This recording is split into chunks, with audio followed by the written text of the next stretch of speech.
আসসালামু আলাইকুম রহমতুল্লাহ। এডুকেয়ারের পক্ষ থেকে সবাইকে আন্তরিক শুভেচ্ছা এবং অভিনন্দন। আজকে আমাদের ইলেকট্রিক্যাল এবং ইলেকট্রনিক্স ডিপার্টমেন্টের একটা গুরুত্বপূর্ণ subject electrical installation planning and estimating. Estimating সাবজেক্টের সেমিস্টার ফাইনাল প্রস্তুতির জন্য যতটুকু প্রয়োজন আপনাদের পরীক্ষায় সর্বোচ্চ কমন থাকবে ইনশাল্লাহ। সম্পূর্ণ ক্লাসটা দেখতে থাকুন এবং আপনাদের বন্ধুদেরকে ক্লাসটা শেয়ার করুন। আজকের এই সাবজেক্টের ক্লাস নেবেন মোহাম্মদ সাকিব আহমেদ ভাই। উনি হচ্ছে model technology and model institute of science and technology limited, MIST Gazipur, ডুয়েটের পাশে একটা পলিটেকনিক আছে, ওই পলিটেকনিকে উনি শিক্ষক। আজকে ওনার থেকে আপনারা শিখবেন ইনশাল্লাহ, আল্লাহর রহমতে অনেক ভালো কিছু শিখবেন এবং এইখানে যতটুকু আপনাদের পড়াবে সর্বোচ্চ কমন পাবেন। স্যারের কাছ থেকে আমরা শিখবো ইনশাল্লাহ এখন। তাহলে আপনারা আপনাদের বন্ধুদেরকে শেয়ার করুন এবং আপনারা কে কোথায় থেকে ক্লাসটা দেখতেছেন, কোন পলিটেকনিক থেকে, একটু লিখে কমেন্ট করুন। সাথেই থাকুন।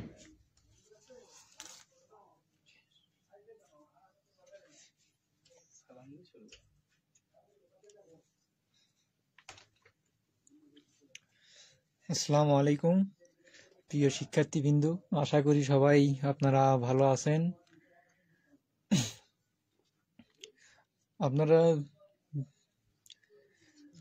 আপনারা যে কয়জন আছেন এবং আপনাদের ফ্রেন্ডকে উৎসাহিত করেন, সবাইকে শেয়ার করেন।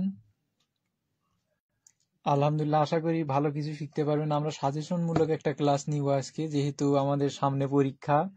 আমরা কি জানি, ছাত্র জীবন সুখের জীবন, যদি না থাকতো পরীক্ষা। তা পরীক্ষা জিনিসটাই আমাদের জীবনে সবচেয়ে বড় একটি বিরক্তিকর জিনিস। যেমন বিরিয়ানির মধ্যে এলাচি আমরা পছন্দ করি না, এরকম পড়াশোনার মধ্যে আমরা এক্সাম পছন্দ করি না।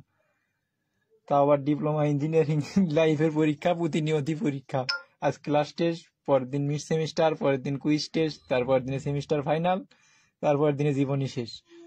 এইরকম একটা ব্যবস্থার মধ্যে দিয়ে চলে। সো আমরা পরীক্ষা থেকে ভয় পাবো না। আমরা কিছু কিছু টার্গেট নিয়ে পড়াশোনা করব, প্রশ্ন অ্যানালাইসিস করে আমরা দেখব যে এই ধরনের প্রশ্ন হয়। সেখান থেকে আমরা প্রশ্নগুলো একটার পরে একটা সিকোয়েন্সলি সাজিয়ে নিয়ে আমরা পড়াশোনা করব। সিলেবাসটা যাতে গুছিয়ে নিয়ে পড়ানো যায়, এইরকম ভাবে আমরা ট্রাই করব সবাই ইনশাল্লাহ।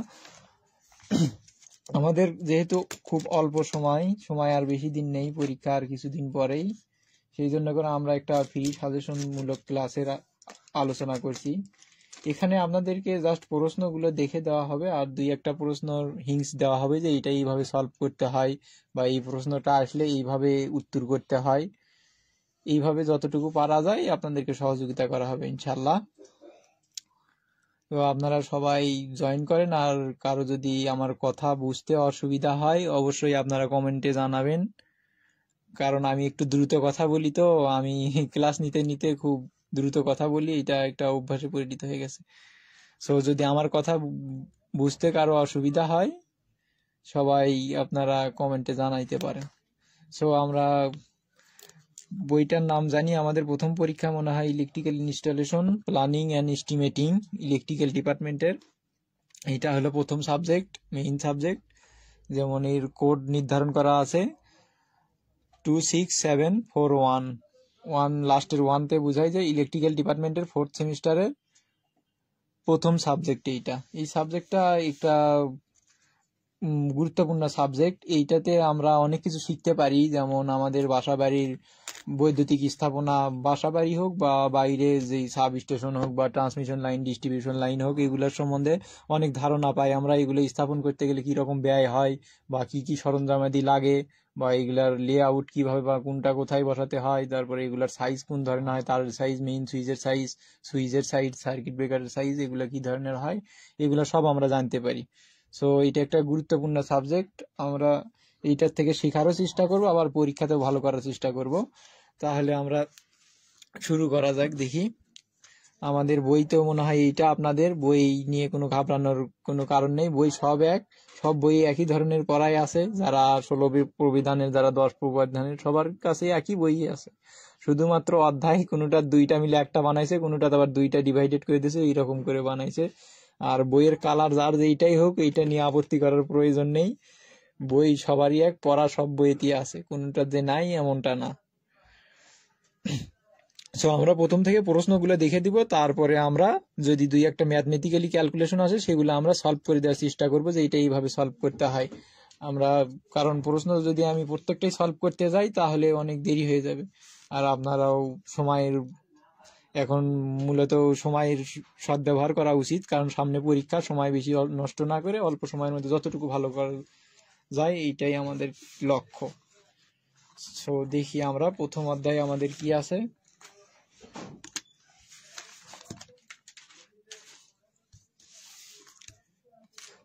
আপনারা সবাই যে যার কাছে বই আছে বইটা কাছে নেন, নিয়ে আমি অতি সংক্ষিপ্ত প্রশ্ন বলে দিচ্ছি, দুই একটা সংক্ষিপ্ত প্রশ্ন দুই একটা বলে দিচ্ছি, এইটা দয়া করে আপনারা বইয়ে মার্ক করে নেন, তাহলে মনে হয় সুবিধা হবে।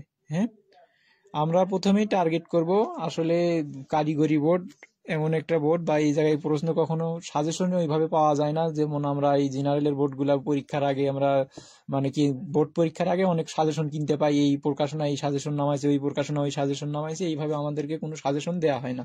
কারণ আমাদের পড়াশোনা প্রায় ইউনিভার্সিটি লেভেলে এইরকম হয়, কারণ আমাদের স্যারের হাতের মার্ক থাকে, তারপরে আমাদেরকে লিখে মার্ক নিতে হয়, এইরকম হয়। আর ওদের তো যা থাকে সব ওদের লিখেই নিতে হয় এইরকম, ওই জন্য করে ওরা ভালো করার জন্য বিভিন্ন ধরনের সাজেশন পায়, তা আমরা ওইভাবে সাজেশন পাই না।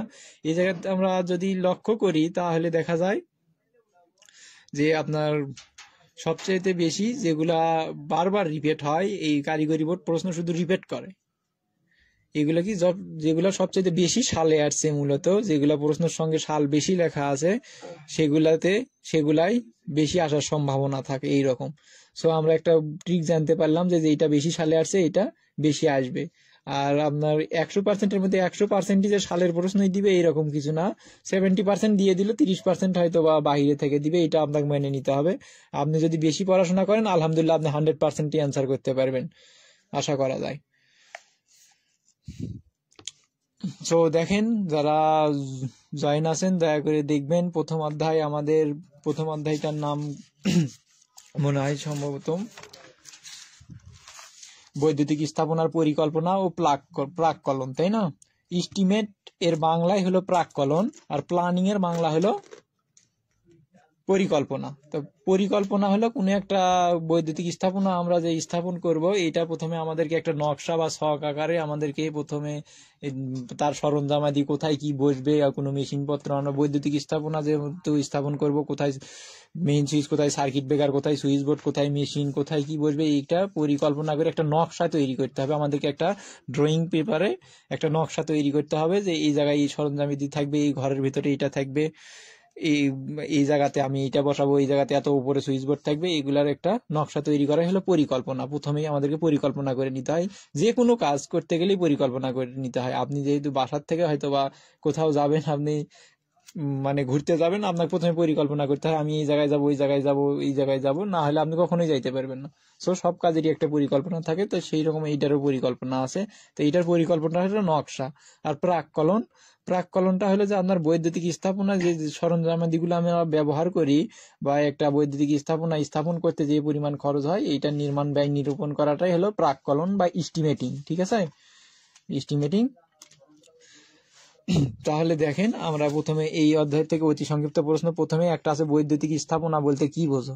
ঠিক আছে, বৈদ্যুতিক স্থাপনা বলতে কি বোঝায়, যে বৈদ্যুতিক শক্তির সুষ্ঠু ব্যবহারের জন্য বিদ্যুৎ উৎপাদন, তারপরে পরিবহন, বিতরণ, নিয়মতান্ত্রিকভাবে বিদ্যুতায়ন ইত্যাদির জন্য প্রয়োজনীয় সরঞ্জাম যন্ত্রপাতি সজ্জিত অবস্থানকে বৈদ্যুতিক স্থাপনা, ইলেকট্রিক্যাল ইনস্টলেশন বলে। বৈদ্যুতিক স্থাপনা বা ইনস্টলেশন, ইনস্টল মানে কি স্থাপনা। আমরা অনেক সময় ফোনে কি করি, সফটওয়্যার ইনস্টল দেই, তাই না? আমরা ইংলিশ ভাষার সঙ্গে বেশি পরিচিত হয়ে গেছি এখনো, বা ডিপ্লোমার যে বইগুলো আছে এগুলো প্রায় 60% ইংলিশটাই শুধু বাংলাতে লিখে দেওয়া আছে, বুঝতে পারছেন?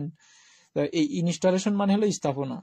তো দেখেন প্রথমে যে আছে বৈদ্যুতিক স্থাপনা, এই প্রশ্নটা ভেরি ভেরি ইম্পর্টেন্ট। তারপরেরটা ওই যে স্থাপনা বা পরিকল্পনা, একই প্রশ্নই, দেখেন দুইটাই একই প্রশ্নই, আপনি যদি একটা পড়েন দুইটাই পারবেন প্রায়। ঠিক আছে, তারপরে আবার এই বৈদ্যুতিক স্থাপনার ধরন আছে, কি ধরনের বৈদ্যুতিক স্থাপনা আবার বিভিন্ন ধরনের হয়, যেমন আপনার এই যে আভ্যন্তরীণ, অনাভ্যন্তরীণ আর কি অস্থায়ী, ঠিক আছে, এই তিন ধরনের বৈদ্যুতিক স্থাপনা হয়। এখন আভ্যন্তরীণ কি, আমাদের বাসা বাড়ি, কলকারখানা, অফিস আদালত, মানে যেগুলা চার দেয়ালের মধ্যে মানে অভ্যন্তরে করা হয় এগুলাকে বলে আভ্যন্তরীণ বৈদ্যুতিক স্থাপনা। আর যেগুলা আপনার মানে এই যে বাহিরে আমরা পোল দেখি, টাওয়ার দেখি, তারপর অনেক জায়গায় সাব স্টেশন দেখি, মানে বিদ্যুৎ কেন্দ্র দেখি, এগুলাকে বলে অনাভ্যন্তরীণ স্থাপনা, ঠিক আছে।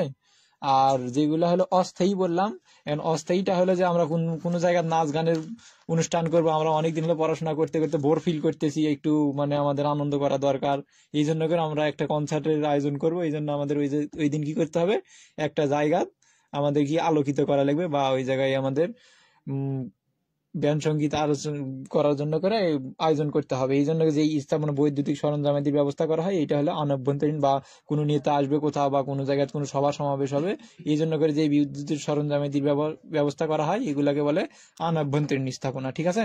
আমি যে তিনটা প্রশ্ন বলে দিছি, আমি সংক্ষিপ্ত সহ বলে দিছি এই জায়গায়, বুঝতে পারছেন?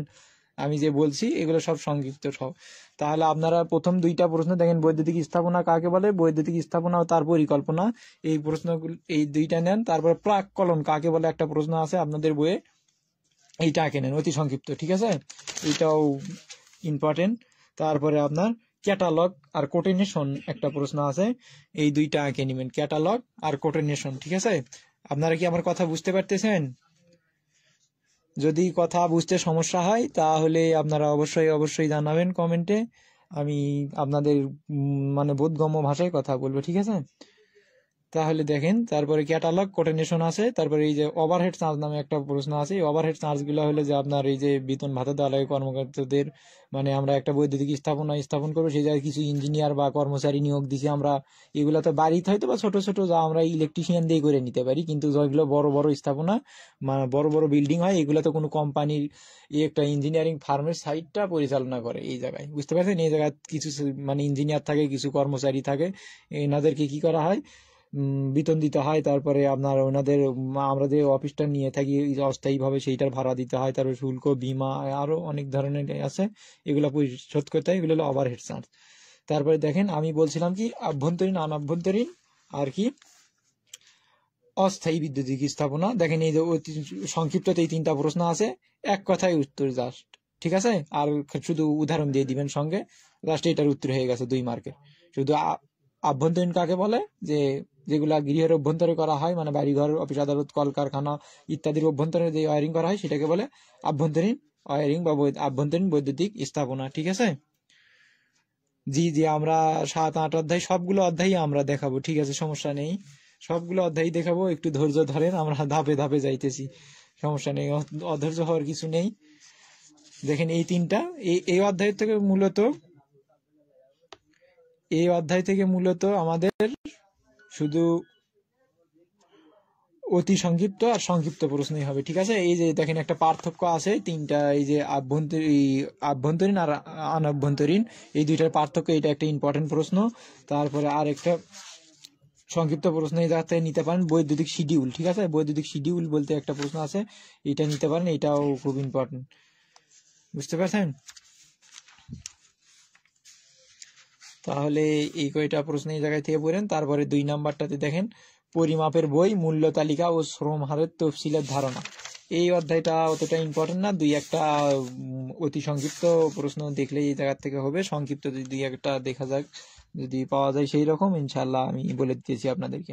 এই জায়গাতে এই যে মেজারমেন্ট বুক বলতে একটা বই আছে, যেটাতে আমরা ওই পরিমাপ গুলো লিখে রাখি, ঠিক আছে। ইঞ্জিনিয়ার বলতে কি পরিমাপ করতে হয় সবকিছু, মাপ ছাড়া কখনো ইঞ্জিনিয়ার হয় না, আর গণিত ছাড়া কখনো ইঞ্জিনিয়ার হইতে পারে না। একজন ম্যাথ করতেই হবে, ইঞ্জিনিয়ার হইতে গেলে তাকে মাস্ট বি ম্যাথ করতেই হবে। তো আপনাদেরকে অসংখ্য ধন্যবাদ, যাদের যেটা সমস্যা আপনি কমেন্টে জানিয়ে দিবেন। আচ্ছা দেখেন, তাহলে এই জায়গায় দেখেন একটা আছে মেজারমেন্ট বুক, কি এইটা, আর এই যে মেজারমেন্ট বইতে কি কি বিষয় লিপিবদ্ধ করতে হয়, এইটা একটা প্রশ্ন, অতি সংক্ষিপ্ত। আর শ্রম ঘন্টা পদ্ধতি বলতে কি বোঝায়, ঠিক আছে। তাহলে প্রথমে কি মেজারমেন্ট বই কি, তারপরে শ্রম ঘন্টা পদ্ধতি বলতে কি বোঝায়, তারপরে মেজারমেন্ট বইতে কি কি বিষয় লিপিবদ্ধ করতে হয়, আর অতি সংক্ষিপ্ত আরেকটা হলো যে শ্রম হার কি কি পদ্ধতিতে নিরূপণ করা হয়, ঠিক আছে। শ্রম হার মানে কাজের যে আমরা ধরনটা এটা কি রকম পদ্ধতিতে হবে, পয়েন্ট পদ্ধতি নাকি আপনার সামগ্রিক মূল্য বিবেচনা পদ্ধতি, শ্রম ঘন্টা ঘন্টা আকারে বেতন দিব নাকি রানিং পদ্ধতিতে দিব, এই বিষয়টা। ঠিক আছে।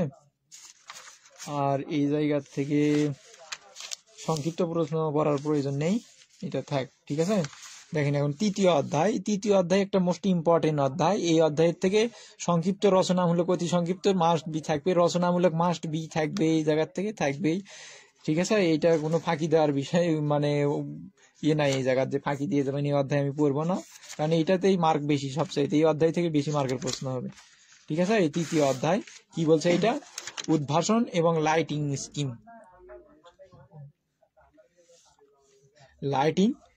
উদ্ভাসন এবং লাইটিং স্কিম। তাহলে উদ্ভাসনটা কি জিনিস?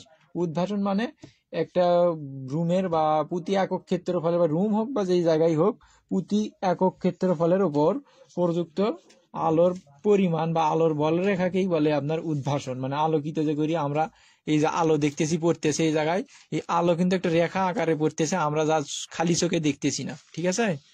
এইটা একটা রেখা আকারে পড়তেছে। তাহলে এইটাকে বলে কি উদ্ভাসন, তাই না? তাহলে দেখেন আমরা এখন প্রশ্নের দিকে যাই। প্রথমে যে প্রশ্ন দেখে দিই, তারপরে আমি এই জায়গাতে রচনামূলক আলোচনা করব ইনশাল্লাহ। আপনার এই যে দেখেন দীপন ক্ষমতা বা উদ্ভাসন যেটা বললাম সেইটা, এই জায়গার থেকে আপনারা ওই দীপন ক্ষমতা কি, তারপরে আপনার এই জায়গায় দেখেন কয়েকটা পূর্ণরূপ আছে, MHSCP, DPIC, TPIC, AC, SR, RC, CB। এই পূর্ণরূপগুলা খুব ইম্পর্টেন্ট। এগুলা দেখবেন যে দুইটা দিয়ে দিয়েছে অতি সংক্ষিপ্ত লিখতে, যে পূর্ণরূপ লেখো, 2 মার্কের প্রশ্ন দিয়ে দিবে এইরকম ভাবে। ঠিক আছে। তারপরে এই যে আপনার MSCP হলো মেন স্পেরাল ক্যান্ডেলা পাওয়ার। ঠিক আছে। এইটার আবার কাকে বলে একটা প্রশ্ন আছে। ঠিক আছে। MSCP, এই প্রশ্নটা অতি সংক্ষিপ্ত আঁকে নেন। তারপরে ইউটিলাইজেশন ফ্যাক্টর নামে একটা প্রশ্ন আছে অতি সংক্ষিপ্ত, এইটাও ইম্পর্টেন্ট প্রশ্ন। তারপরে আপনার এই যে সেমি ডাইরেক্ট, তারপরে ইনডাইরেক্ট, মানে লাইটিং কয় ধরনের হয়। ঠিক আছে।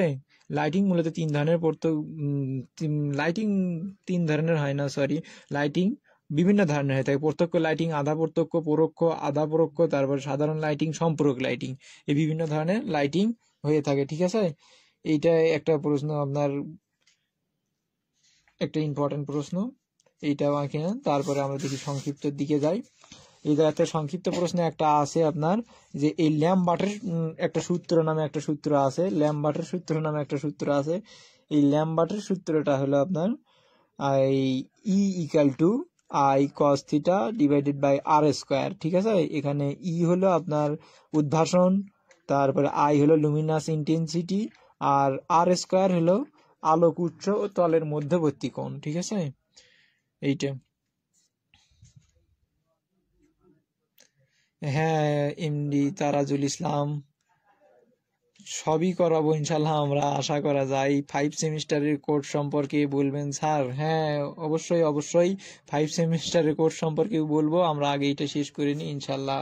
সব সেমিস্টারে আমরা সব ডিপার্টমেন্টেরই আমরা ক্লাস নেই। আমাদের শিক্ষক আছে আলাদা ডিপার্টমেন্টে, তারপর ম্যাথ ক্লাসগুলো নেওয়ার জন্য আমাদের শিক্ষক আছে, আমরা সবাই নিই ক্লাস। ঠিক আছে। সব ডিপার্টমেন্ট এবং সব টেকনোলজিরই আমরা ক্লাস নেই, বা ওই অনলাইনে আমরা ফ্রি ক্লাস দেই অনেক সময়, আবার আমাদের কোর্স আছে, এইরকম করে আমরা ক্লাসগুলো নিই। তো দেখেন আমরা এই প্রমাণটা দেখবো। এটা আমি একটা প্রমাণটা করে দিচ্ছি যে E equal to I cos theta divided by R square. ঠিক আছে।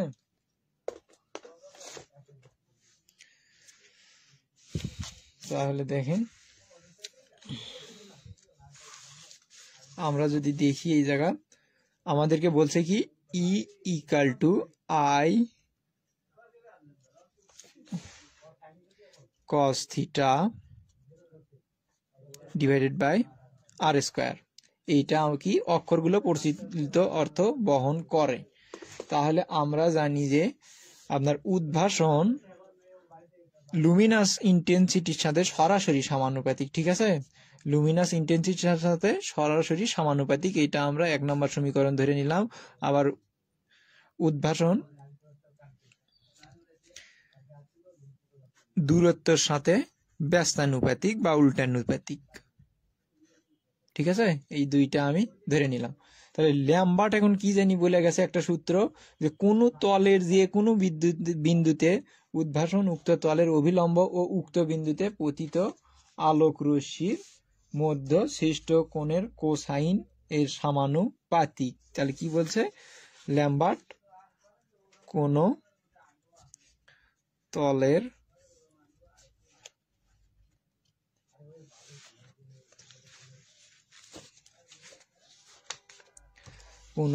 যে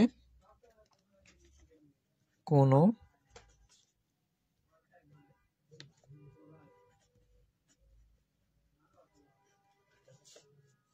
বিন্দুতে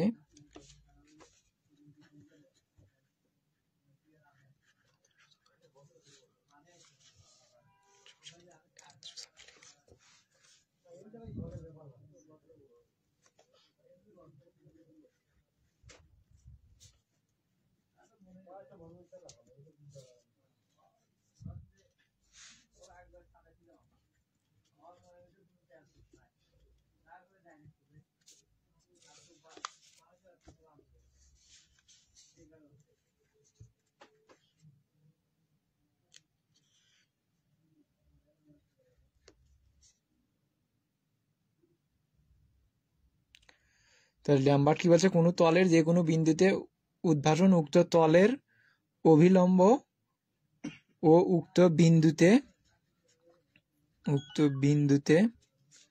পতিত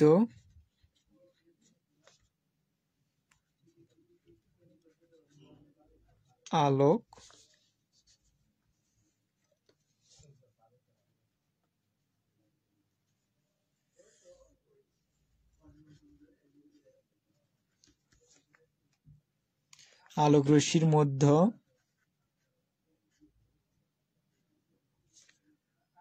সৃষ্ট কোণের কোসাইনের সমানুপাতিক নাকি, কোসাইন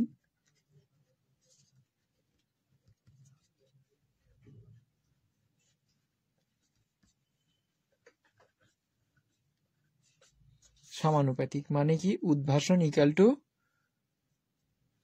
কস থিটা। এইটা ধরলাম আমি 3 নাম্বার সমীকরণ। এখন যদি আমরা এই 3টা সমীকরণে এক জায়গায় করি, 1 2,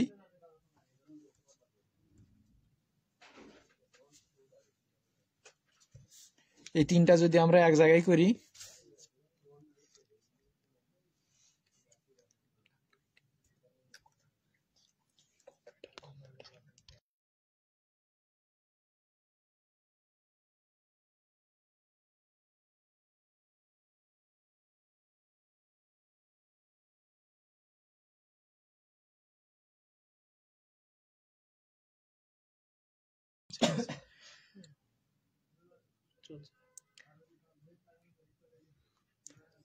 আচ্ছা দেখেন তাহলে এই 3টা যদি আমি এক জায়গায় করি তাহলে হইতেছে কি রকম, এই যে I গুণন 1/r²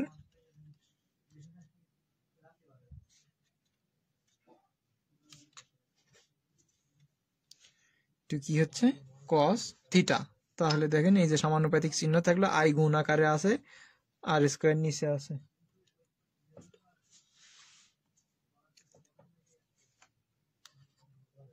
cos থিটা, ঠিক আছে। এখন আমরা যদি সমানুপাতিক চিহ্ন উঠাই দিতে যাই তাহলে আমাদেরকে কি করা লাগে, এই একটা সমানুপাতিক ধ্রুবক নিয়ে আসা লাগে, বা সমানুপাতিক কি প্রপোর্শনাল কনস্ট্যান্ট ইংলিশে বলে, এটা কি, ঠিক আছে, K equal to I cos theta r²। তাহলে এই কে এর মান যদি আমরা 1 ধরি, কে এর মান 1 ধরলে পাই, কে এর মান 1 ধরলে পাইতেছি কি আমরা, কে এর মান 1, সো কে উঠে গেছে। তাহলে E equal to I cos theta /r²। দেখেন আমাদেরকে এই যে এইটা প্রমাণ করতে বলছিল না, দেখেন এইটা সমান সমান আমাদের এই যে এইটা একই দেখা যাচ্ছে, তাই না, দুইটা একই রকম দেখা যাচ্ছে, আমরা প্রমাণ করে ফেলছি না, ঠিক আছে। বুঝতে পারছেন আশা করি সবাই। তাহলে দেখেন এই রিলেটেড আবার কিছু ম্যাথ আছে যেগুলা আপনার সংক্ষিপ্ততে থাকে, এইটাও সংক্ষিপ্ত প্রশ্ন। ওগুলা যদি আপনাদের কপাল আবার ভালো হয়, আপনাদের যদি দয়া করে তারা, যে এরা তো ছোট বাচ্চা কাচ্চা এত বেশি পড়তে পারে না, একটু আমরা সহজ প্রশ্ন করি, তাহলে দেখবেন রচনামূলকে দিয়ে দিছে, তাই না? তাহলে আমরা এই ল্যাম্বার্টের সূত্রের প্রমাণটা দেখবো একটা, তারপরে উদ্ভাসন নিরূপণের কিছু সূত্র আছে আমরা সেইটা দেখব, ঠিক আছে, সংক্ষিপ্ত প্রশ্ন হিসেবে এই দুইটা আমরা দেখবো এই অধ্যায় থেকে। আর আমরা এখন আরেকটা আছে লাইটিং স্কিম বলতে কি বোঝো, আর লাইটিং স্কিম কত ধরনের, তাই না? লাইটিং স্কিম কত ধরনের আর লাইটিং স্কিম কাকে বলে, এই তিনটা প্রশ্ন আমরা এই জায়গা থেকে দেখবো সংক্ষিপ্ত, ঠিক আছে? তার মধ্যে আমরা সবচাইতে বেশি দেখবো যে এই যে ল্যাম্বার্টের সূত্রটা, ঠিক আছে, আর এই লাইটিং স্কিমটা। এই লাইটিং স্কিম বিভিন্ন ধরনের হয়, যেমন প্রত্যক্ষ লাইটিং, আধা প্রত্যক্ষ, পরোক্ষ, আর সাধারণ লাইটিং, তারপর আধা প্রত্যক্ষ, সম্পূরক লাইন, আধা পরোক্ষ, এইরকম বিভিন্ন ধরনের হয়, তাই না? এখন কথা হলো যে আমরা যে রুমে থাকি সেই রুমের আলো পর্যাপ্ত পরিমাণ না, হয়তো বা আমরা যারা দেখি যে একটা বাল্ব রেখে রাখছি, আবার অনেক বাসায় দেখা যায় যে 2-3টা বাল্ব লাগিয়ে রাখছে, এইরকম, ঠিক আছে? এখন আমরা যদি রুমের মধ্যে পর্যাপ্ত আলো না পাই তাহলে পড়াশোনায় মন বসে না, আর পর্যাপ্ত আলো না থাকলে আমাদের কি চোখের সমস্যা হয়, তাই না? পড়াশোনা করলে দীর্ঘদিন সমস্যা হয়।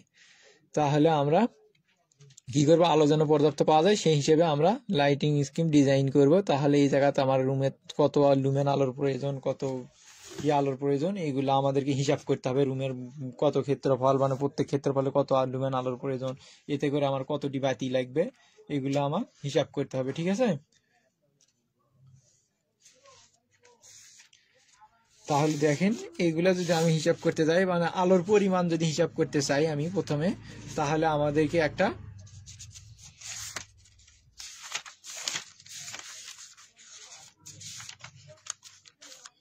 বিষয় মানতে হয়। দেখেন আমরা যে আলোর পরিমাণ হিসাব করতে চাই, আমার রুমে 2টা বাল্ব লাগানো আছে বা 3টা বাল্ব লাগানো আছে। এখন এই যে এই 3টা বাল্ব আমার এইরকম সারিতে লাগানো আছে, এইরকম সারিতে লাগানো আছে, ঠিক আছে? 3টা বাল্ব আমার এইরকম সারিতে লাগানো আছে এই জায়গায়, যে এইরকম 1টা 2টা 3টা বাল্ব, ঠিক আছে? 1 2 3টা বাল্ব লাগানো আছে। এই 3টা বাল্ব কি বলছে, যে একটি বারান্দায় 5 মিটার অন্তর অন্তর 5 মিটার উপরে, এই যে 5 মিটার অন্তর অন্তর, তার মানে একটা আমি এই জায়গায় লাগাইছি, সেইটাতে 5 মিটার অন্তর একটা, সেই জায়গা থেকে আবার 5 মিটার অন্তর একটা, এই যে 3টা বাল্ব লাগানো আছে। এই 3টা বাল্ব লাগানো আছে, আবার এগুলা কি হয়েছে, মেঝের থেকে 5 মিটার উপরে লাগানো আছে, মেঝের থেকে 5 মিটার উপরে লাগানো আছে প্রত্যেকটা, ঠিক আছে? প্রত্যেকটা 5 মিটার উপরে লাগানো আছে। সো আমরা কি করব এখন, এইটা 3টা আমরা দেওয়ার পরে এটা একটা সমকোণী ত্রিভুজ গঠন করে দিব। এই যে এই জায়গা থেকে টেনে আমাদেরকে বলছে কি মাঝের বাতির নিচে ঠিক আলোর পরিমাণ কত, এই যে মাঝের বাতির নিচে, তাহলে কি মাঝের বাতি 3টা বাল্বেরই আলো পড়তেছে, বুঝতে পারছেন? এই জায়গার থেকেও আসতেছে, এই জায়গার থেকে তো পড়তেইছে, এই জায়গার থেকেও পড়তেছে, তাহলে এই জায়গায় 3টা বাল্বেরই আলো পড়তেছে। তো আমাকে এই জায়গা বের করতে হবে যে এই জায়গাতে আলোর পরিমাণ কত। এখন প্রত্যেকটা বাতির থেকে আমার আলো বের হচ্ছে 200 ক্যান্ডেলা পাওয়ার বা 200 লুমেন, ঠিক আছে? প্রত্যেকটা বাতির থেকে। সো আমরা এখন দেখেন এই জায়গাত কি আমরা জানি, কি উদ্ভাসনের সূত্র কি জানি আমরা, E=I cos theta divided by R square. তাহলে এখন এই cos থিটার মানটা আমাদের প্রয়োজন, আমরা cos থিটা কোথায় পাবো? তো আমরা cos থিটা যদি বের করতে যাই, তাহলে এই যে আমাদের θ1 লেখা আছে, এই যে θ2 লেখা আছে, তাই না? এই জায়গাতে আমরা cos থিটা সমান সমান জানি কি, কবরে ভূত আছে, তার মানে কি ভূমি বাই অতিভুজ, না? ভূমি বাই অতিভুজ, কবরে ভূত আছে, তার মানে কি ভূমি বাই অতিভুজ। ভূমি কত? 5 মিটার, অতিভুজের মান লেখা আছে কি R1, তাই না? এই R1 এর মান কিভাবে বের করবো আমরা? আমরা সমকোণী ত্রিভুজের সূত্রে জানি যে অতিভুজ স্কয়ার ইকাল টু ভূমি স্কয়ার প্লাস লম্ব স্কয়ার, তাই না? তাহলে দেখেন এই জায়গা ভূমি আর লম্ব দেওয়া আছে, তাহলে অতিভুজ এমনিতেই বের করা যাবে। এই যে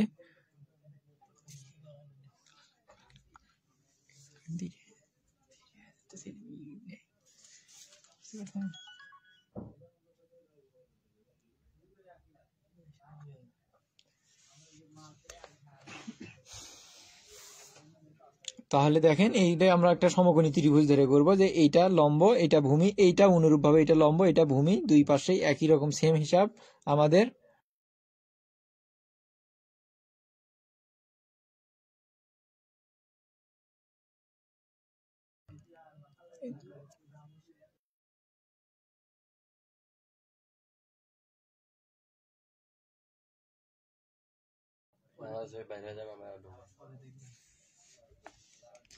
আচ্ছা ঠিক আছে, আপনারা দেখেন তাহলে। আমি এটা হয়তো বা বইয়ে খুব একটা বুঝতে পারতেছেন না, আমরা দেখাইতেছি এই জায়গায় আবার নতুন করে আঁকে। দেখেন আমাদেরকে তিনটা বাতি আছে, এই যে এইরকম, এই জায়গায় একটা লাগানো আছে, এই জায়গায় একটা লাগানো আছে না, তিনটা। আমরা 5 মিটার অন্তর অন্তর লাগাইছি। এখানে আমি স্কেল নিয়ে বসিনি যে 5 মিটার অন্তর অন্তরই হবে, হয়তো একটু কম হবে। এই যে এইটাকে থেকে এইটুকু 5 মিটার, এইটুকু থেকে এইটুকু 5 মিটার, ঠিক আছে। আবার এটা কত উচ্চতায়, তিনটাই 5 মিটার উচ্চতায় ঝুলানো আছে, তাই বলছে যে এইরকম 5 মিটার উচ্চতায় আছে। তাহলে আমাকে বলছে এই বাতির নিচে, তাহলে এই জায়গাতে ধরলাম আলো আসতেছে এইভাবে এই জায়গায়, আবার এই বাতির থেকে আলো এখানে আসতেছে এইভাবে এই জায়গা, তাহলে এইটার থেকে সোজাসুজি ভাবে পড়তেছে। এটাও কত, 5 মিটার, ঠিক আছে, উচ্চতা 5 মিটার এইটা। তাহলে আমরা এটা ধরলাম কোণ সৃষ্টি হয়েছে এই জায়গায়, এই জায়গাতে একটা কোণ সৃষ্টি হয়েছে, এইটা ধরলাম আমরা θ1, আর এইটা ধরলাম আমরা এই জায়গা যেহেতু তিনটা আছে θ3, আর এই জায়গাতে একটা কি থিটা কোণ আছে, কোণটা 0 ডিগ্রি, কারণ এটা সোজাসুজি আছে, বুঝতে পারছেন। θ2 ধরলাম এটা, তাহলে 1 নাম্বার বাতি এটা, 2 নাম্বার বাতি এটা, 3 নাম্বার বাতি। সো আমরা এটা R1, এইটা ধরলাম R3, আর এই যে এইটার দূরত্ব ধরলাম R1, ঠিক আছে। বাতির থেকে বলছে যে উদ্ভাসনের তল পরিমাণ, তল পর্যন্ত দূরত্ব কত।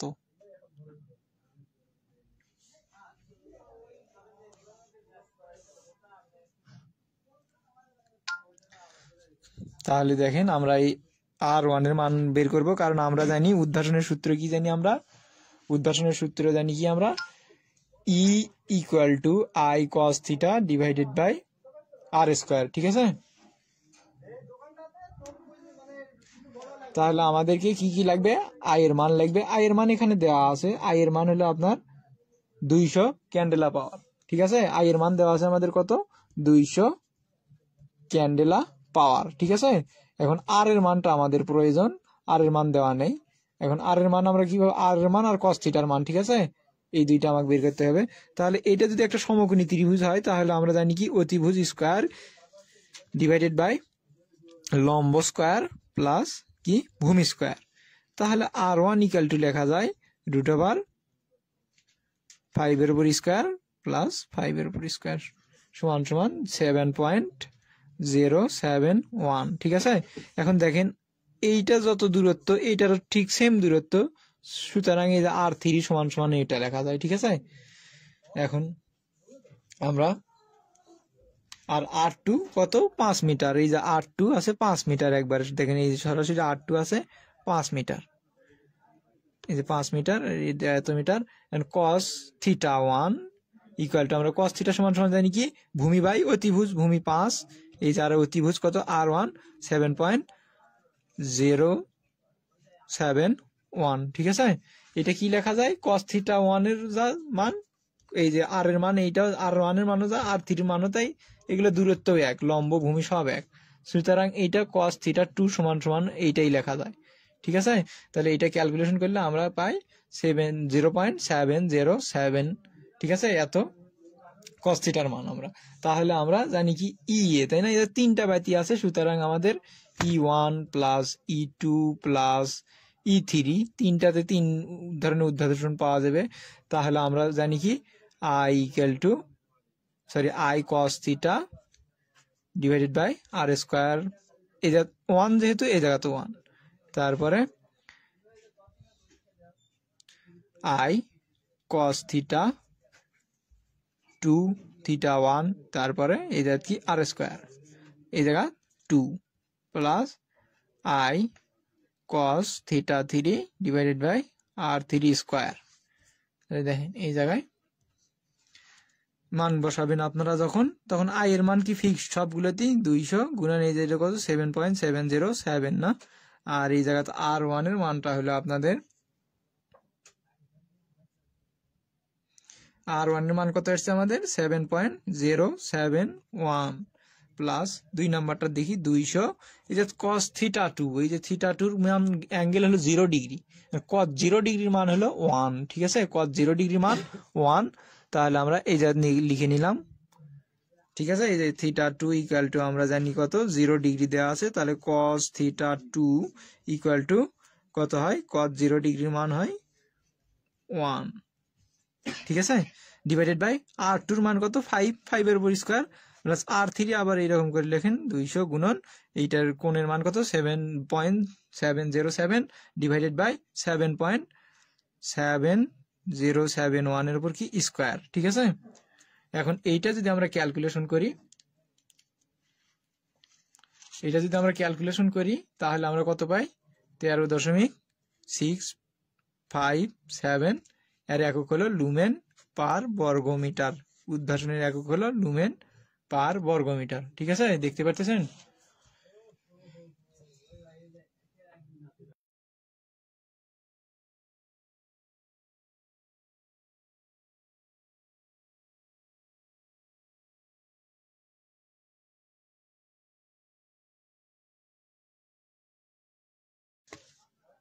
আচ্ছা দেখেন, এইটা একটা আর একটা ম্যাথ আছে, এই যে আমরা যে রুমের মধ্যে আলো পাই না ঠিক মতন, গার্লফ্রেন্ডের সাথে ঠিক মতন কথা বলতে পারি না, অন্ধকার দেখা যায় ভিডিও কলে, তাই না, পরে আমাদেরকে অভিযোগ করে তোমাকে দেখা যাচ্ছে না, আর বাল্বের নিচে যাও, বাল্বের নিচে গেলে আবার ঝামেলা, বাল্ব থাকে দেয়ালের সঙ্গে, পাশের রুমে বাবা মা থাকে, শুনতে পারে, পরের দিনে তো একজন ঝাড়ু দিয়ে বাড়াই আর একজন কি করে স্যান্ডেল দিয়ে পিটায় না। তো এইগুলো সমস্যা রোধ করার জন্য আমরা নিজের রুমের লাইটিং স্কিম নিজের থেকেই করব, যে কোথায় কত ওয়াটের বাল্ব লাগালে কি রকম আলো পড়বে, ঠিকভাবে আমাকে দেখা যাচ্ছে কিনা, তাই না। তো এগুলা আমাদের রুমে কত লুমেন আলো প্রয়োজন, এতে করে কতটি বাতির প্রয়োজন, কত ওয়াটের, এবং এই বাতিগুলো কোথায় কোথায় কিভাবে লাগাতে হবে, ঠিক আছে। তাহলে দেখেন, আমরা এই জায়গায় একটা ম্যাথ দেখে দিতেছি আপনাদেরকে। এই জায়গাতে একটা প্রশ্ন দেয়া আছে যে 30 গুণন কত আছে 12 গুণন 5 মিটার বিশিষ্ট একটি কক্ষকে 120 লুমেন পার বর্গমিটার আলোকিত করতে হবে। এর ইউটিলাইজেশন ফ্যাক্টর 90% এবং অবচয় ফ্যাক্টর, ইউটিলাইজেশন ফ্যাক্টর ইউএফ দিয়ে প্রকাশ করে আর অবচয় ফ্যাক্টর ডিএফ দিয়ে প্রকাশ করে, যাকে বলে ডিপ্রিসিয়েশন ফ্যাক্টর। এবং 40 ওয়াটের টিউব লাইট, এর দক্ষতা 60 লুমেন, মানে 40 ওয়াটের যে টিউব লাইটটা আছে এটার থেকে 60 লুমেন আলো বের হয়। আর আমার রুমে কত 120 লুমেন পার বর্গমিটার, আর এটা কিন্তু লুমেন পার ওয়াট তাই বলছে, ঠিক আছে। প্রত্যেক ওয়াটে মানে 1 ওয়াটে বাড়ে 60 ওয়াট, এই 60 লুমেন, বুঝতে পারছেন। আর 40 ওয়াটে কত বাড়াবে, আর 120 লুমেন পার বর্গমিটার উদ্ভাসনে আলোকিত করতে, মানে রুমের মোটে আমার কত লাগবে এটা ক্ষেত্রফল দিয়ে আমার গুণ করা লাগবে আগে, এটা মানে প্রতি বর্গমিটারে লাগবে এত। রুম যদি আমার 50 বর্গমিটার হয় তাহলে 50 দিয়ে গুণ করা লাগবে এটার সাথে, বুঝতে পারছেন। তাহলে প্রথমে আমরা কি করবো, ক্ষেত্রফল বের করে নেবো। এই বলছে কি দৈর্ঘ্য গুণন প্রস্থ গুণন উচ্চতা, ঠিক আছে, দৈর্ঘ্য গুণন প্রস্থ গুণন কি উচ্চতা বলছে না। তাহলে আমাদের ক্ষেত্রফলের সূত্র কি দৈর্ঘ্য ইন্টু প্রস্থ, তাহলে আমরা কি নিব 30 গুণন 12, এইটাতে গুণন করে দেবো, তাহলে আমরা কি পাবো ক্ষেত্রফল। তাহলে এত ক্ষেত্রফল, আর আমাদের বলছে কি এক বর্গমিটারের উপর এত লাগে, তাহলে আমাদের 360 বর্গমিটারে কত লাগবে, তাহলে 360-এর সাথে 120 গুণন দিয়ে দেওয়া লাগবে, ঠিক আছে। এখন বলছে যে কক্ষের জন্য বাতির লুমেন আউটপুট, মানে ওই কক্ষটার জন্য করে আমার মোট কত লুমেন আলো লাগবে, ঠিক আছে, মোট কত লুমেন, এটা বের করতে গেলে আমার এই যে প্রয়োজনীয় কত 120 লুমেন পার বর্গমিটার গুণ দিয়ে কত পাইছি আমি 43,200, তাই না। এইটার সাথে আমার ওই যে আমি বলছিলাম ইউএফ আর ডিএফ, তাই না, এই দুইটা ফ্যাক্টর কি করা লাগবে, ডিএফ গুণ দেওয়া লাগবে আর ইউএফ নিচে ভাগ দিতে হবে, ঠিক আছে। আর যদি এমএফ লেখা থাকে তাহলে এমএফ কথাটা ইউএফ এর সঙ্গে নিচে গুণ করে দেওয়া লাগবে, কারণ এমএফ হলো যে আপনার মেইনটেন্স ফ্যাক্টর, এটা ডিএফ এর উল্টা, বুঝতে পারছেন, ডিএফ এর উল্টা, ঠিক আছে। তাহলে এই জায়গায় 1 ভাগে এমএফ হবে পরে, যে এটা নিচে গুণ হয়ে আসবে ইউএফ এর সঙ্গে, ঠিক আছে। আপনারা কি করবেন, আমি এটা খাতায় এক লাইন ক্যালকুলেশন করে দেখাইতেছি। আমাদের যদি আপনার ডিএফ দেওয়া থাকে তাহলে আমরা কি বের করব, প্রয়োজনীয় লুমেন, তাই না, বাতির লুমেন আউটপুট কত হবে, এটা যদি আমরা করি তাহলে আমাদেরকে এই যে সূত্রটা আসে এই জায়গা প্রয়োজনীয়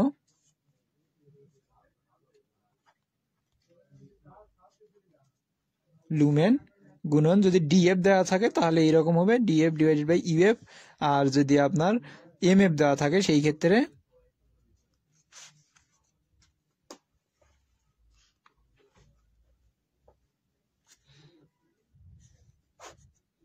ইউএফ ডিভাইডেড বাই এমএফ, বুঝা গেছে? এইরকম হবে আমাদের ক্যালকুলেশনটা, ঠিক আছে? এইভাবে আপনারা করবেন। তারপরে দেখেন এটা কি পাইলাম আমরা, এত লুমেন বাতির মানে আউটপুট পাওয়া যায়, এত বাতির আউটপুট এত লুমেন পাওয়া যাবে। এখন আমাকে বলছে কি, যদি 40 ওয়াটের একটা বাতির কত প্রয়োজন, 40 ওয়াটের একটা বাতির থেকে বের হয় 60 লুমেন, তাই না?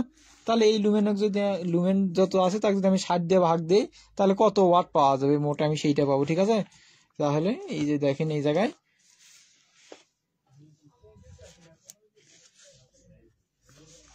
আমাদের এই জায়গায় লেখা আছে যে এই যে দেখেন এটা কত 60 লুমেন পার ওয়াট, আর আমরা পাইছিলাম কত, এটা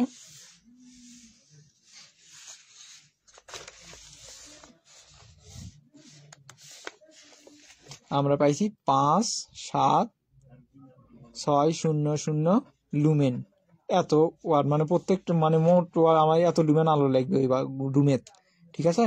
এত লুমেন আলো লাগবে। তাহলে একটা বাতির থেকে বের হয় কত, 60 ওয়াট লুমেন পার ওয়াট, তাই না? 60 তাহলে লুমেন পার ওয়াট। তাহলে এইটার নিচে আপনি ভাগ দেন, এই যে লুমেন আসলে এটার একক, এই যে লুমেন পার কি হয় ওয়াট। তাহলে আমরা যদি এটা ক্যালকুলেশন করি তাহলে থাকে কি, এই জায়গায় থাকে আপনার ওয়াটটা কি, লুমেন গুণন ওয়াট হয়, আর লুমেন একটা নিচে থাকে না, তাহলে এটা কাটা যায়, থাকলো কি ওয়াট। আর এইটা যদি আমরা ক্যালকুলেশন করি তাহলে কত হয় দেখেন, এই যে আমরা ক্যালকুলেশন করতে গেলে 576060 960 ওয়াট, তাহলে 960 ওয়াট লাগবে, ঠিক আছে? ওই রুমে তোমার 960 ওয়াটের বাতি লাগবে। এখন 960 ওয়াটের তো বাতি পাওয়া যায় না আমাদেরকে, হয়তো বা আমরা ছোট ছোট বাল্ব ইউজ করবো, 40 ওয়াট বা আপনার এই যে 15 ওয়াট এইরকম বাল্ব ইউজ করবো, ঠিক আছে? এখন আমার এইটা করতে গেলে কি করা লাগবে, এখন এই যে 960 আছে, তাহলে আমি যদি টিউব লাইট ইউজ করি, ধরেন একটা টিউব লাইট বলে দিয়েছে 40 ওয়াটের বাতি ইউজ করা লাগবে, আমাকে ওরা বলেই দিয়েছে প্রশ্নে যে 40 ওয়াটের বাতি ইউজ করতে হবে। সো আমি জোড়ায় জোড়ায় টিউব লাইট ইউজ করবো, ঠিক আছে? আমরা জোড়ায় জোড়ায় টিউব লাইট ইউজ করবো। তাহলে জোড়ায় জোড়ায় যদি আমরা টিউব লাইট ইউজ করতে যাই, তাহলে বলছে কি 40 ওয়াটের টিউব লাইট ইউজ করবে না। তাহলে এই জায়গায় দেখেন 2 গুণন 40 দিব আমরা, এক জোড়া কত 80 ওয়াট হবে। তখন আমরা এই 960 যদি আমরা এই 80 দিয়ে ভাগ দেই তাহলে কত হয় দেখেন, 96 ভাগ 8, তাহলে আমার 12 জোড়া টিউব লাইট লাগবে, ঠিক আছে? ওই রুমের জন্য আমার 12 জোড়া টিউব লাইট লাগবে, ঠিক আছে? 12 জোড়া টিউব লাইট লাগবে। কারণ 12 জোড়া টিউব লাইট তো সাজানো লাগবে আমার, তাই না? কারণ 12 জোড়া টিউব লাইট যদি আমি সাজাইতে যাই তাহলে আমার কি রকম ভাবে সাজাতে হবে দেখেন, আমার রুমের স্পেসিং কত ছিল, 30 ইন্টু, আমার রুমের স্পেসিং ছিল কত,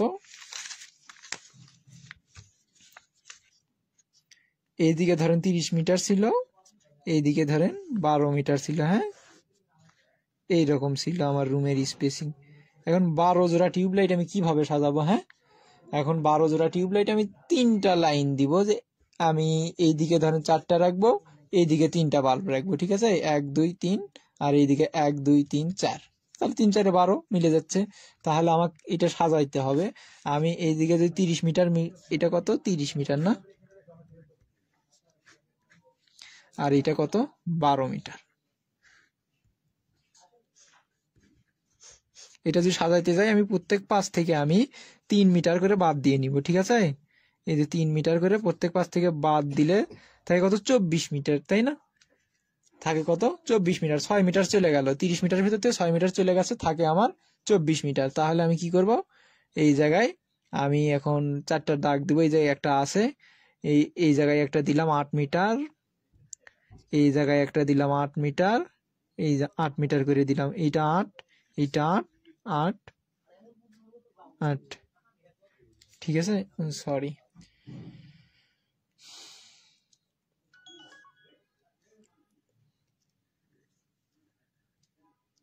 এইটা দেখেন 8 মিটার এই জায়গায় দিলাম আমি, আর এই জায়গায় একটা দিলাম, এটা 8।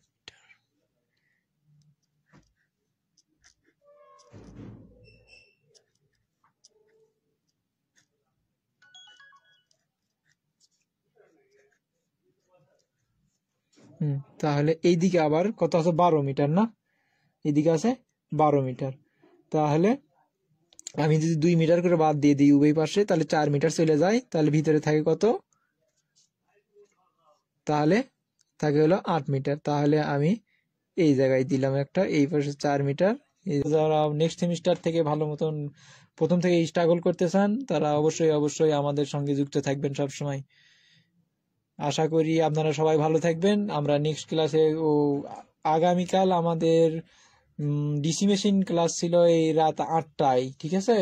সেইটা আমরা কিছু আর ষষ্ঠ সেমিস্টারের একটা ব্যাচের কারণে আমরা ওইটা আবার শিডিউল চেঞ্জ করে সন্ধ্যা 6টা থেকে দিয়ে দিছি, ঠিক আছে? আপনারা সন্ধ্যা 6টায় জয়েন করবেন, তাও আমাদের সকালবেলা আমরা নোটিশ দিয়ে দিব আমাদের এই পেজে, ঠিক আছে?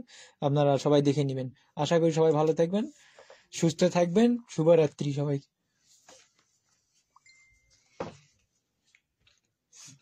প্রিয় শিক্ষার্থীরা, স্যার আমাদেরকে অনেক সুন্দরভাবে এই সাবজেক্ট উপস্থাপন করলো। স্যারের দিক নির্দেশনা এবং স্যার যেগুলো ইম্পর্টেন্ট আমাদেরকে দেখাইলো, এইগুলো যদি আমরা সঠিকভাবে ফলো করি এবং এই ইনস্ট্রাকশন মেনে যদি আমরা সেমিস্টার ফাইনাল প্রস্তুতিটা নিতে পারি, আল্লাহর রহমতে আমরা খুব ভালো একটা রেজাল্ট করব। আর এতক্ষণ স্যারের সাথে সময় দেওয়ার জন্য আপনাদেরকে আন্তরিকভাবে আবারও ধন্যবাদ। আর আপনারা সবাই জানেন এডুকেয়ার আপনাদের জন্য স্পেশাল কিছুই আনবে এবং আপনাদের সর্বোচ্চ সাপোর্ট দিবে এবং আপনাদের সর্বোচ্চ সহযোগিতা করবে। আমরা আপনাদের চাই সেমিস্টার ফাইনাল ফ্রি যে কোর্সগুলো দিতেছি, ফ্রি সাজেশনগুলো দিতেছি, প্রস্তুতিমূলক ম্যাথগুলো দিতেছি, আপনাদের যে কোনো সমস্যা হইলে আমাদের যে সাপোর্ট নাম্বার আছে সেখানে আপনি নক করবেন, অথবা আমাদের যে হোয়াটসঅ্যাপ দেওয়া আছে এখানে আপনি নক করবেন। মনে করেন যে আপনার একটা ম্যাথ করতে করতে খুবই সমস্যা, সেই ম্যাথটা আপনি আমাদের পেজ অথবা আমাদের যে সাপোর্ট নাম্বার অথবা হোয়াটসঅ্যাপে যদি নক করেন, আল্লাহর রহমতে সেই বিষয়ে আপনাকে বুঝিয়ে দিবে আমাদের যে সাপোর্ট টিমে যারা আছে। আমরা চাই আপনারা প্রস্তুতি নেন ভালোভাবে এবং রেফার্ট মুক্ত রেজাল্ট করেন, কারণ আমাদের বাবা মা, পরিবার অথবা আমাদেরকে যারা পরিচালনা করতেছে তারা কিন্তু একটা স্বপ্ন নিয়ে আমাদের এই ডিপ্লোমাতে ভর্তি করে, কিন্তু দিন শেষে রেজাল্ট দিলে দেখা যায় রেফার্ট সংখ্যাটা অনেক বেশি। এই জন্যই আপনাদেরকে ভালো একটা গাইডলাইন এবং পরামর্শ দেওয়ার জন্য এই আয়োজন আমাদের। আমরা চাই আপনারা আপনাদের ফ্রেন্ডদেরকে ক্লাসে যুক্ত করে দেন এবং তাদের সাথে শেয়ার করেন। আশা করি আপনারা আমাদের থেকে বেস্ট কিছু পাবেন। ধন্যবাদ সবাইকে। আর স্যারের জন্য সবাই দোয়া করবেন। স্যার অনেক ভালো মানুষ এবং দেখলেন তো স্যার অনেক রোমান্টিক আছে। আর স্যারের ক্লাসগুলো কেমন লাগছে আপনারা যখনই দেখেন একটু কমেন্ট করে জানাবেন, কারণ স্যার হচ্ছে বগুড়া পলিটেকনিক ইনস্টিটিউট থেকে 2020 সালে ডিপ্লোমা কমপ্লিট করছে এবং তারপরে থেকেই একটা পলিটেকনিকের সাথে যুক্ত আছে টিচার হিসেবে, সেখানে কাজ করতেছে। ধন্যবাদ সবাইকে। আসসালামু আলাইকুম। আল্লাহ হাফেজ।